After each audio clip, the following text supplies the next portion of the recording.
Good morning students, कैसे हो आप लोग। उम्मीद है आप सब खैर आफियत से होंगे। मैं आपका वेलकम करता हूं आपके अपने YouTube channel physics with professor में। आज का लेक्चर जो है क्लास 11th के लिए होने वाला है। लेक्चर क्या है? Principal of homogeneity. ठीक है, पिछले 2 लेक्चर्स आप यूट्यूब चैनल पे देख सकते हो। It states that we can add और सब्ट्रैक्ट सिमिलर फिजिकल क्वांटिटीज, या फिर the dimensions of each term of an equation must be same. इसका मतलब क्या है? इसका मतलब ये है, अगर हमारे पास एक फिजिकल क्वांटिटी है, for example v is equal to u plus a t, हमारे पास ये फिजिकल क्वांटिटी जो है इसको हम ऐड करते हैं, या फिर हम इसको ऐसे लिख सकते हैं v minus u minus a t is equal to 0। इसमें जो हर कोई टर्म है, इसमें ये वाली जो टर्म है, इसमें ये वाली जो टर्म है, इसमें ये वाली जो टर्म है, इन तीनों टर्म्स के डायमेंशन जो है सेम होंगे। यही कहता है हमारे पास प्रिंसिपल ऑफ होमोजेनिटी। ठीक है, एक चीज। दूसरी चीज, the dimension of each term of an equation must be same. हर किसी टर्म के जो डायमेंशन है वो सेम है, या फिर ऐसे it states that we can add और सब्ट्रैक्ट सिमिलर फिजिकल क्वांटिटीज। हम सिमिलर फिजिकल क्वांटिटीज को ऐड कर सकते हैं, मतलब वो वाली फिजिकल क्वांटिटीज हम ऐड कर सकते हैं जिनकी डायमेंशन सेम है या जिनके यूनिट्स हम कह सकते हैं सेम है। फॉर एग्जांपल मैं 4 kg लिखा यहाँ पे, मैं 4 kg के साथ जो है मैं 2 सेकेंड ऐड नहीं कर सकता, ये सही तरीका नहीं है। ठीक है, मुझे 4 kg के साथ जो है kg वाली ही टर्म ऐड करनी है। ठीक है, फिर वो कुछ भी हो, 14 हो, 10 हो, 20 हो। मेरे पास अगर 2 सेकेंड है, मैं इनके साथ 10 ग्राम जो है ऐड नहीं कर सकता।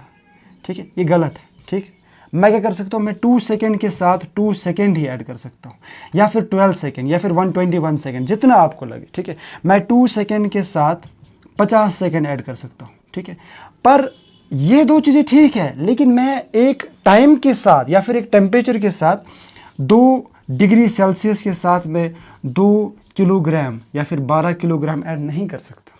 मैं 12 सेल्सियस के साथ 200 किलोग्राम ऐड नहीं कर सकता, ये सारी गलत है।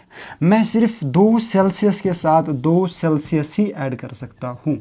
इसी को हम कहते हैं प्रिंसिपल ऑफ होमोजेनिटी। 2 तरीकों से मैंने आपको समझाया प्रिंसिपल ऑफ होमोजेनिटी क्या है। एक तो मैंने आपको समझाया कि जो सारी टर्म्स होती है एक इक्वेशन में, उन सब के डायमेंशन सेम होते हैं। दूसरी चीज, हम सिमिलर फिजिकल क्वांटिटीज को ऐड या सब्ट्रैक्ट कर सकते हैं। मैंने एडिशन दिखाया, सब्ट्रैक्शन भी हो सकता है। फॉर एग्जांपल मैं 20 सेकेंड्स में से 12 सेकेंड्स निकाल सकता हूँ, पर 20 सेकेंड में से 2 kg नहीं निकाल सकता, ये गलत है, ये ठीक है। ठीक है, यानी जहां पे टाइम है, टाइम को टाइम से प्लस, टाइम को टाइम से माइनस, kg को kg से प्लस, kg को kg से माइनस। ठीक है, होप आपको ये समझ आया होगा कि प्रिंसिपल ऑफ होमोजेनिटी क्या कहता है। ठीक है, अगले बोर्ड पे हम देख लेते हैं इसका एक क्वेश्चन, उसको हम देख लेते हैं इसको रब करके। आपके सामने एक क्वेश्चन है हमारे पास, find the dimension of A and B in v is equal to A plus B T, where v velocity है, t क्या है, टाइम। ठीक है, निकालने का तरीका क्या है, डायमेंशन जो हमारे पास प्रिंसिपल ऑफ होमोजेनिटी, इसका इस्तेमाल करेंगे।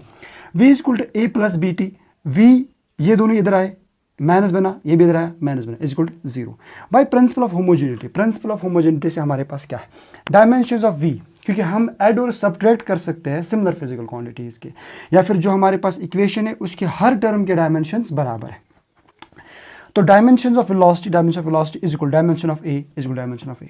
वेलोसिटी के डायमेंशंस क्या है, velocity distance by time, distance metre में, टाइम सेकंड में, सो मीटर पर सेकंड है। तो डायमेंशंस क्या आएंगे, m0, क्योंकि इसमें मास नहीं है, kg नहीं है इसमें, तो m0, मीटर एक बार है तो L1, सेकंड में -1 है तो -1। ठीक है, तो यहाँ m0 L1 t -1 किसका dimension, dimension of velocity is equal dimension of A, जो यहाँ पे डायमेंशन ऑफ ए है। ठीक है, सो यहाँ मैं लिख सकता हूँ उल्टा करके, a इज इक्वल टू किसके बराबर, m0 L1 t -1, यानी जो a है वो भी वेलोसिटी ही है। ठीक है, a के डायमेंशंस क्या है, वेलोसिटी के बराबर। दूसरा क्या टर्म था हमारे पास, bt, तो मैंने लिखा dimension of velocity is equal dimension of bt। क्यों, क्योंकि हम ऐड और सब्ट्रैक्ट कर सकते हैं सिमिलर फिजिकल क्वांटिटीज को, तो dimension of bt is equal dimension of v, so b into t। ठीक है, b मैंने अलग लिखा, ये b, और टाइम का लिखा t dimension is equal to velocity का डायमेंशन हमने निकाल दिया अभी, m0 L1 t -1, m0 L1 t -1, सो b अपनी जगह रहेगा, ये भी अपनी जगह रहेगा, ये डिवाइड में चला गया, so B is equal to m0L1t-2, क्योंकि जब ये ऊपर जाएगा तो ये -1 बन जाएगा। सो बेसिस सेम है, पावर्स ऐड हो जाएंगे, माइनस माइनस प्लस, जो साइन है माइनस का रहेगा, 1 और 1 2 हो जाएंगे। सो हमारे पास आएगा m0L1t-1। ये किसका डायमेंशन है? एक्सेलरेशन का। इसका मतलब b क्या है?